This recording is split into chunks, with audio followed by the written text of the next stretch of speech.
Uno de los principales gustos del ser humano es sentir la deliciosidad que acompaña tu postre favorito. Claro, ¿quién no disfruta esto? O esto. O esto. Bueno, algunos raros no disfrutan esto. ¿A quién no le gusta el chocolate? Teniendo en cuenta que una de las principales formas de sobrevivencia del ser humano es ahorrando energía que no consuma para una futura escasez de alimentos, hoy dejó de ser así. Tenemos cada vez más acceso facilitado a alimentos, por ejemplo en la tienda de la esquina de Doña Mari, pero no necesariamente son alimentos funcionales que aporten algo de energía real a tu cuerpo. Y si a esto le agregamos que cada vez nos movemos menos y preferimos ver series o navegar a través de redes sociales todo el día o en los tiempos libres, es la fórmula perfecta para generar enfermedades metabólicas como diabetes, síndrome metabólico e incluso enfermedades que pueden causarte la muerte inminente como la pancreatitis. Uno de los factores de riesgo que se asocian a todos estos elementos son los triglicéridos. Los triglicéridos son un tipo de grasa, constituyen la forma más eficiente del organismo de almacenar energía y las puedes encontrar como tal en el tejido adiposo, que es la grasa de tu cuerpo, y así es como se ve en el microscopio. Todo ese espacio en blanco es lo que está lleno de triglicéridos.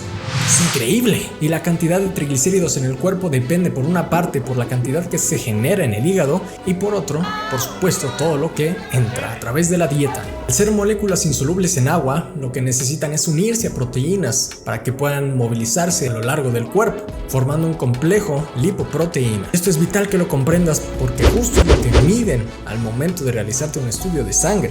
Los valores que debes de tener de triglicéridos en una persona adulta son menos de 150 miligramos sobre decilitros.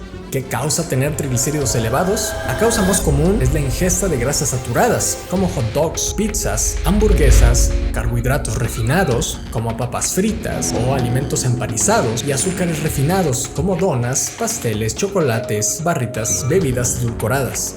Y por supuesto también el alcohol, y esto puede poner en riesgo tu salud a mediano y largo plazo. Lo que al contrario hará que mejores tu salud y tu estilo de vida es que te suscribas para seguir conociendo temas de este tipo. Dependiendo de los niveles de triglicéridos también será la causa probable de estos. Por ejemplo, si tienes niveles de triglicéridos menos de 300 pero más de 150, la causa probable serán todos tus hábitos, toda la alimentación que estás llevando. Es una hipertrigliceridemia secundaria a estos hábitos. Si tienes triglicéridos más de 300, 500, 1000, 3000 o 5000, es vital investigar una causa primaria. Aquí es en donde entran las enfermedades genéticas como la hipertrigliceridemia familiar o la hiperquilomicronemia familiar. ¿Y qué pasa cuando tienes los triglicéridos elevados?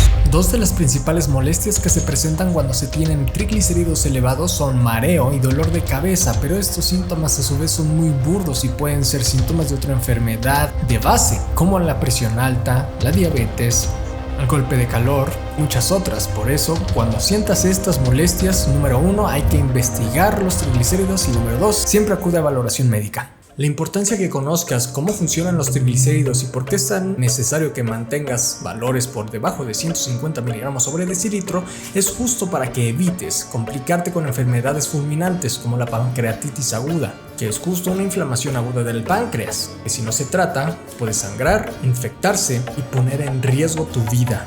Además, la ventaja de disminuir los triglicéridos es que no solo te centras en estas moléculas, sino que también podrás disminuir otras que se ven asociadas a riesgos cardiovasculares y enfermedades crónicas y que puedan dañar tu corazón, como disminuir el colesterol LDL, que es el colesterol malo, y aumentar el colesterol HDL, que es el colesterol bueno. Y puedes hacer clic aquí si quieres conocer más sobre ellas. Si logras controlar esta parte metabólica, también ayudarás a controlar enfermedades que son factores de riesgo para infartos, derrames cerebrales o diabetes tipo 2, como la hipertensión arterial o presión alta, que viendo esta serie de videos podrás mejorarla y comprender todo lo que hay detrás de ella.